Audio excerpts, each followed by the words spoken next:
Magandang umaga sa inyo mga kapatid. Spiritual.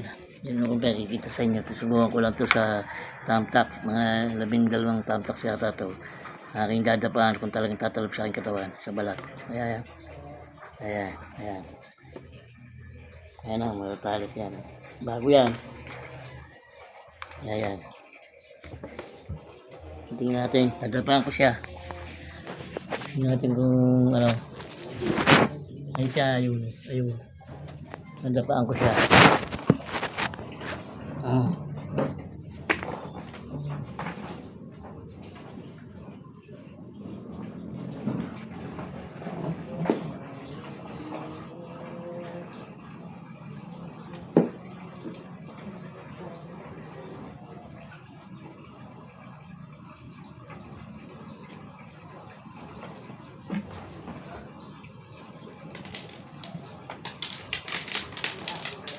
Narinig mo.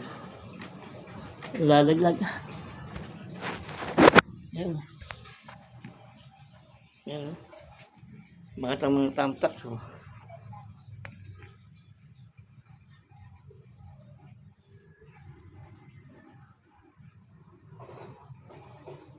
Okay.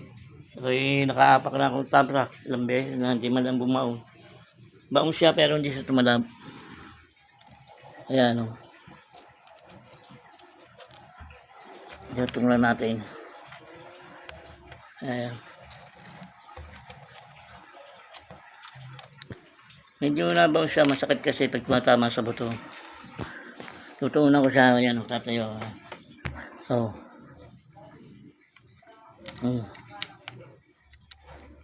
Nakatuunan ko dyan, oh.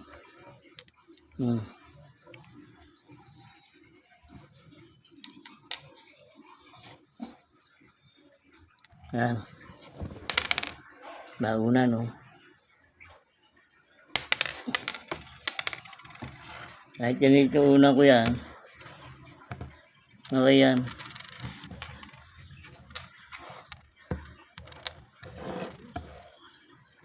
Yan. Yan.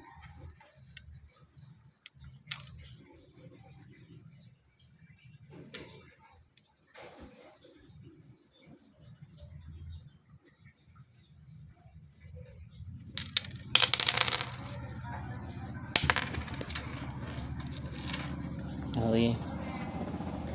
Yan ang aking medyo umubra pa naman ang aking kabalkon sa balat.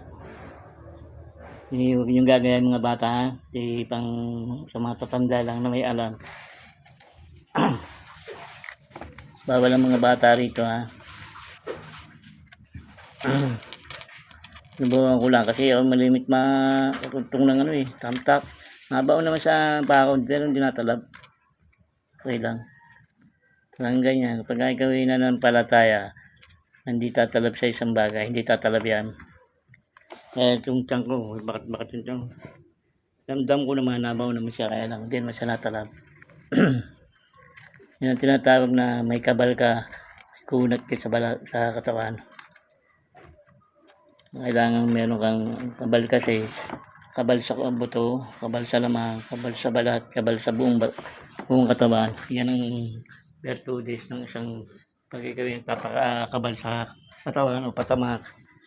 Mga alak o nakabaon sa katawan o orasyong pinaan sa katawan, yan ang virtudes.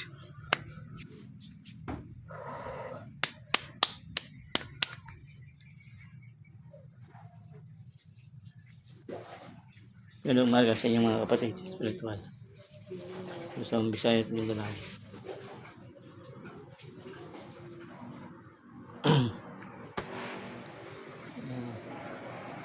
Hindi ko pa nga sinusuot yung mga kwintas ko. Siyempre tingnan ko yung kung pag wala akong dalang kwintas o tingnan ko kung naubra. Ayos naman.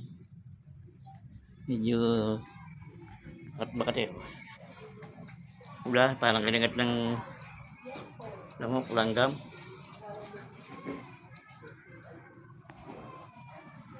Kitang-kita yan bakat-bakatang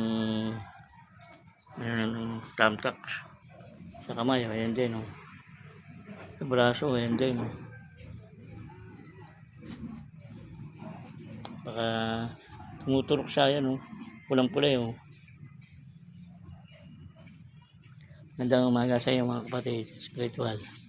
Luzon, Visayas, Mindanao.